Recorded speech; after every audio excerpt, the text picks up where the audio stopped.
我正在看着沈墨风，最初我根本不敢相信。我觉得你想多了。师傅他疯了，让我觉得一定有人利用雷魂木。不要！自己走回去。是不是你们要求我必须赢了景九的吗？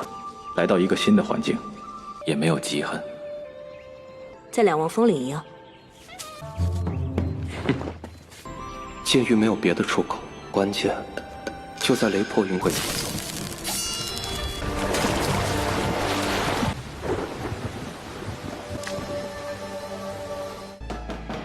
Halo guys, balik lagi bersama Mimin from Zero. Di video kali ini, Mimin bakalan kembali melanjutkan alur cerita Donghua berjudul The Path Toward Heaven part ke-6 ya. Seperti biasa, sebelum masuk ke recap ceritanya, buat kalian yang menonton video ini tapi belum subscribe, tolong di subscribe dulu ya guys. Dan jangan lupa nyalain lonceng biar nggak ketinggalan update terbaru dari channel From Zero. Playlist untuk Donghua ini juga udah tersedia bagi kalian yang baru aja bergabung dan belum nonton episode sebelumnya ya. Ya udah deh, nggak usah berlama-lama lagi, langsung saja kita ke recap ceritanya guys.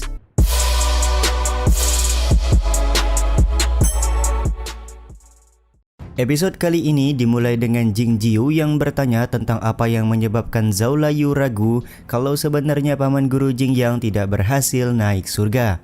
Zhao Layu kemudian membawa Jing Jiu ke sebuah tempat di mana dia bertemu dengan orang yang berasal dari dunia bawah pada saat kenaikan paman guru Jing Yang. Meskipun pada waktu itu ada larangan sejauh 1500 km, tapi orang dunia bawah tersebut berhasil pergi ke tempat ini. Selain itu, Guru Meng juga langsung membunuh orang ini dengan satu kali serangan pedang saja tanpa penyelidikan lebih lanjut. Pada waktu itu Zhao Layu masih positive thinking dan tidak memikirkan keanehan apapun. Hingga ketika dia membawa mayat orang dunia bawah tersebut keluar, Zhao Layu mendengar suara desahan ketika paman guru Jing Yang berusaha naik surga. Desahan tersebut penuh dengan kesedihan dan penyesalan. Zhao Layu juga berani menjamin kalau dia memang benar mendengar sebuah suara dan beranggapan suara tersebut berasal dari paman guru Jing Yang. Pada saat ini setelah rentetan peristiwa yang dialami oleh Zhao Layu, dia semakin yakin sebenarnya paman guru Jing Yang gagal untuk naik surga. Sementara itu Jing Jiu beranggapan kalau Zhao Layu terlalu banyak berpikir dan meminta Zhao Layu untuk mengantarnya ke hadapan mayat orang dunia bawah yang dibunuh oleh Guru Meng. 我正在看着沈墨风，最初我根本不敢相信。我觉得你想多了。 Sesampainya di sebuah hutan, Jing Jiu kembali bertanya kenapa Zhao Layu tidak membakar mayat ini. Zhao Layu pun menjelaskan kalau dia masih memiliki beberapa hal yang harus diselidiki, jadi dia mengubur mayat ini dan memberinya beberapa buah batu penenang jiwa. Jing Jiu pun kembali menanyakan apakah hanya karena suara desahan saja yang membuat Zhao Layu melakukan semua ini. Ternyata setengah tahun yang lalu setelah kejadian pembunuhan orang dunia bawah oleh Guru Meng, Zhao Layu mendatangi seorang pengendali tabir atau peramal untuk menyelidiki identitas dari orang dunia bawah ini. Dengan mendatangi pengendali tabir, Zhao Layu berharap bahwa dia menemukan jawaban yang membuat hatinya tenang. Akan tetapi siapa yang menyangka bahwa pengendali tabir tidak bisa menemukan bahwa orang yang dibunuh oleh Guru Meng merupakan orang yang berasal dari dunia bawah. Dengan kata lain, dunia bawah sama sekali tidak mempunyai catatan tentang orang ini. Jing Jiu pun lekas bertanya tentang nama orang dunia bawah ini. Zhao Layu pernah mendengar kalau dia menyebut namanya adalah Yin San. Betapa kagetnya Jing Jiu ketika dia mengetahui mayat Yin San pernah dirasuki oleh jiwa orang lain. 在酒楼上，他报过自己的名字， 寄宿和其他人。 或者隐藏着更多的秘密。 Setelah kematian Yin San, Zhao Layu juga menyelidiki Guru Meng yang ternyata mendapatkan hadiah berupa obat mujarab dan dibebas tugaskan dari mengajar murid luar sekte Qingsan. Selain itu Guru Meng juga fokus di puncak Sangde untuk mencapai level alam yang lebih tinggi.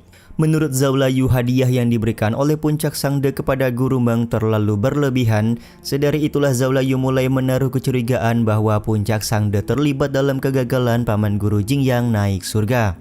Hal ini pun ditambah kuat karena Zhao Layu mendapatkan kabar kalau Yuan Qijing selalu berselisih dan tidak pernah akur dengan paman guru Jing Yang. Selain pengendali tabir tidak bisa menemukan identitas dari Yin San, dia juga memberitahu sebelum larangan sekte diberlakukan, puncak bihu kehilangan kayu jiwa petir sebanyak 2 buah. Sontak penjelasan Zhao Layu membuat Jing Jiu kaget. Dari sinilah kita diberitahu bahwa Yuan Qijing, Liu Qi dan juga paman guru Jing yang merupakan satu lettingan ketika mereka mulai berkultivasi. Pada saat Zhao Layu menjelaskan kalau dia curiga ada yang menggunakan kayu jiwa petir untuk mengganggu paman guru Jing Yang, di saat itulah Jing Jiu langsung membakar mayat dari Yin San dengan sebuah api. 师傅他疯了！ 让我觉得一定有人利用雷魂木。不要！ Jangan selidiki lagi masalah ini dan jangan bahas tentang kayu jiwa petir lagi, ucap Jing Jiu kepada Zhao Layu. Tentu saja pembakaran mayat Yin San membuat Zhao Layu marah dan langsung pergi meninggalkan Jing Jiu sendirian di dalam hutan. 自己走回去。 Setelah kepergian Zhao Layu, Jing Jiu menjelaskan bahwa kayu jiwa petir merupakan harta karun puncak bihu. Diketahui kayu jiwa petir bisa digunakan untuk melatih teknik pedang tertinggi maupun digunakan untuk merasakan kekuatan langit dan bumi. Jika seorang kultivator bisa mencapai alam menembus langit, maka bisa menggunakan kayu jiwa petir untuk memindahkan jiwa dan juga raga. Yap, benar sekali, hal tersebutlah yang dilakukan oleh paman guru Jing Yang pada saat dia gagal naik surga dan bereinkarnasi menjadi Jing Jiu. Mimin ada sedikit baca novel alasan kenapa Jing Jiu tidak ingin kalau Zhao Layu menyelidiki kegagalan paman guru Jing Yang, karena Jing Jiu merasa takut bahwa dia tidak bisa melindungi Zhao Layu dari ancaman bahaya. Scene setelah ini diperlihatkan Jing Jiu pernah bertemu dengan seseorang dan membicarakan banyak hal sembari memakan hotpot. Banyak hal yang mereka bicarakan di sini tapi Mimin gak bisa jabarin karena mereka menceritakan jalan kultivasi masing-masing dengan bahasa kiasan. By the way, belum dijelaskan kenapa Jing Jiu tidak ingin membawa pedang milik Paman Mo dan kenapa dia tidak menggunakan pedangnya untuk terbang hingga sampai ke puncak Senmo. Dari novelnya juga sebenarnya belum dijelaskan kenapa Jing Jiu tidak pernah menggunakan pedang untuk terbang. Sementara itu di puncak Senmo, Guqing sedang membuat rumah tinggal karena dia diperbolehkan untuk berada di puncak Senmo oleh Jing Jiu. Di scene ini juga diceritakan sebenarnya Guqing merupakan anak tidak sah dari kedua orang tuanya dan cukup berbeda dengan Guhan. Pada waktu itu keluarga Gu yang bersahabat dengan Guo Nansan mengirim Guqing ke puncak Liangwang untuk belajar pedang. Siapa yang menyangka bahwa Guo Nansan menemukan bakat pedang yang ada di dalam diri Guqing. Sejak saat itulah nasib Guqing mulai berubah. 才会把我送进两王峰做剑童，我的命运才发生了改变。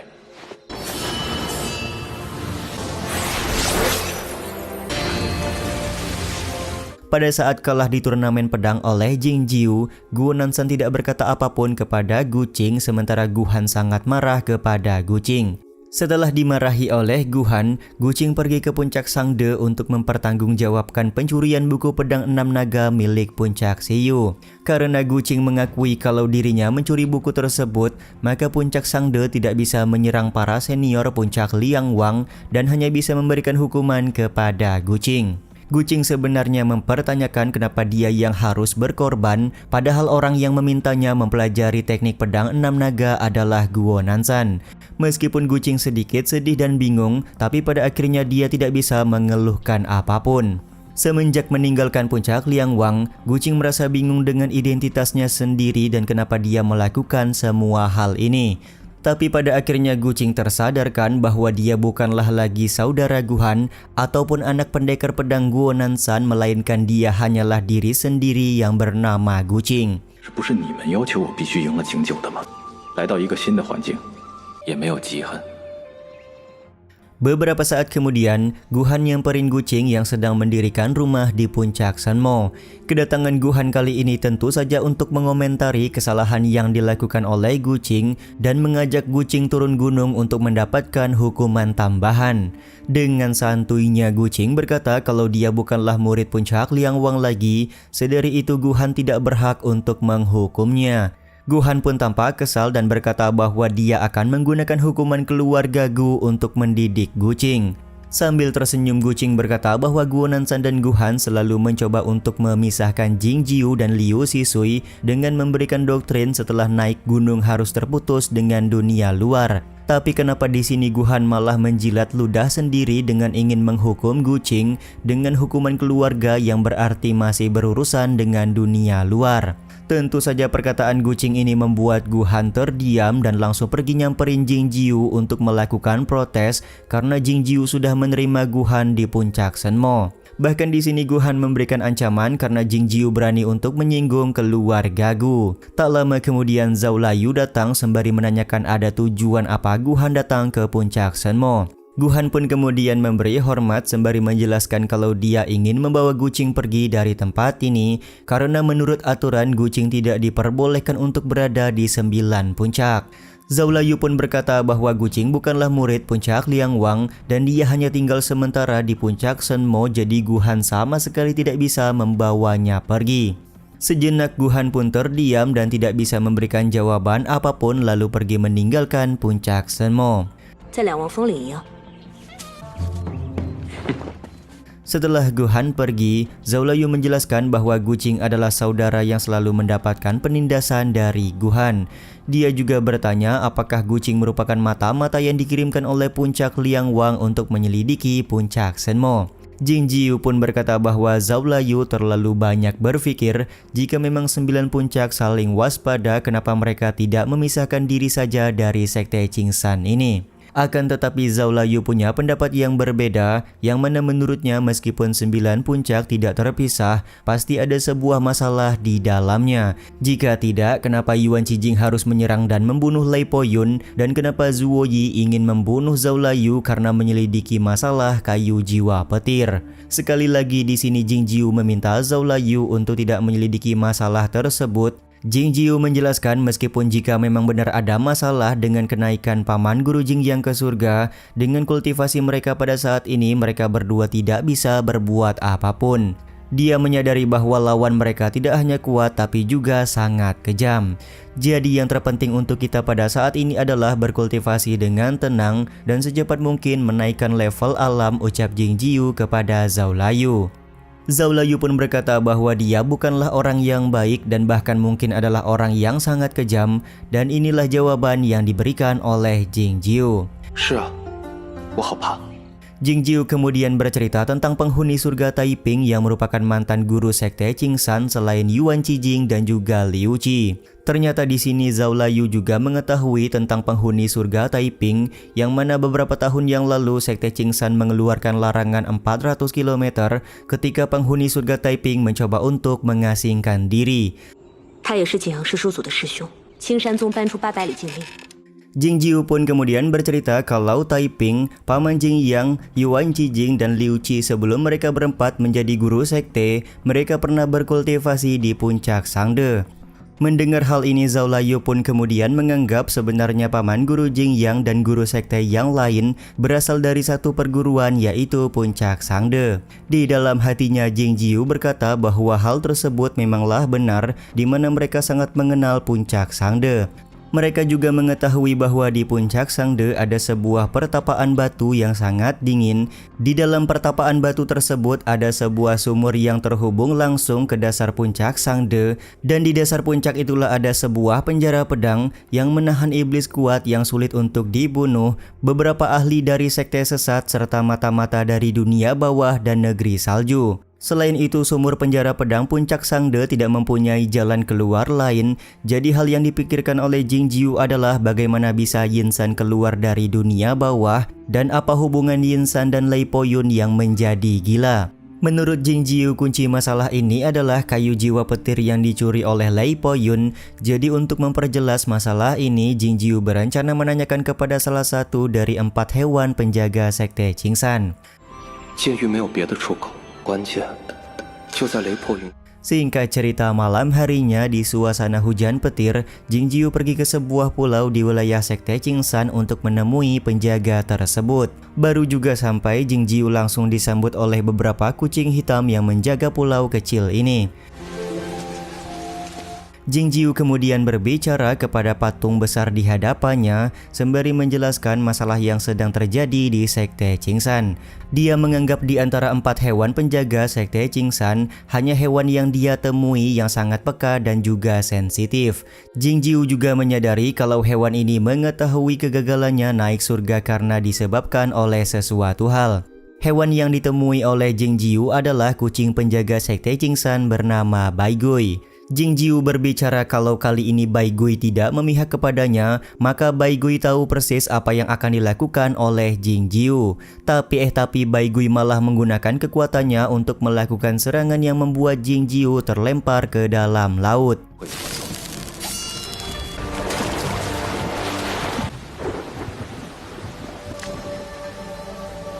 Meskipun sudah terkena serangan, tapi Jing Jiu tidak mati karena Bai Gui tidak benar-benar menyerang tepat ke arah tubuhnya.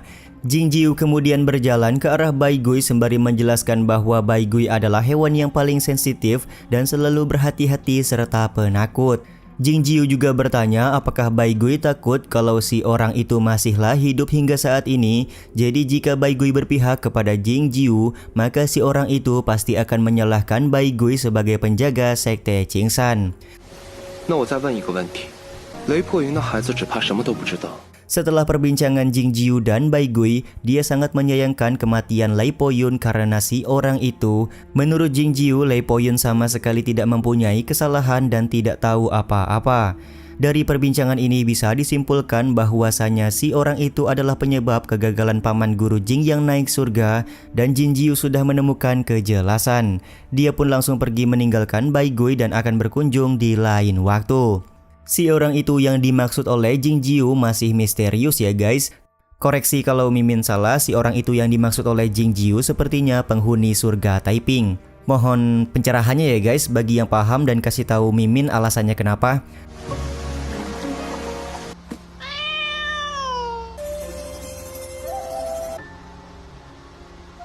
Sedikit informasi bahwa ada 4 hewan suci penjaga Sekte Qingsan yang dipelihara oleh sekte. Mereka berempat ini sudah mencapai alam menembus langit sama seperti Yuan Qijing dan juga Liu Qi. Masing-masing dari mereka bernama Yuan Gui, Bai Gui, Yin Feng dan juga Ye Xiao. Scene ini juga sekaligus menutup episode kali ini ya guys. Ya udah deh, sampai di sini dulu aja video kali ini. Mohon maaf jika masih banyak kekurangan dan kesalahan dalam penyampaian kata-kata ya. Terima kasih untuk kalian yang udah pada nonton dan jangan lupa subscribe serta nyalain loncengnya ya guys. Mimin selaku penulis narasi, tukang voice over dan tukang edit video pamit undur diri. Salam hangat, see you in the next video. Bye bye guys, see you next week.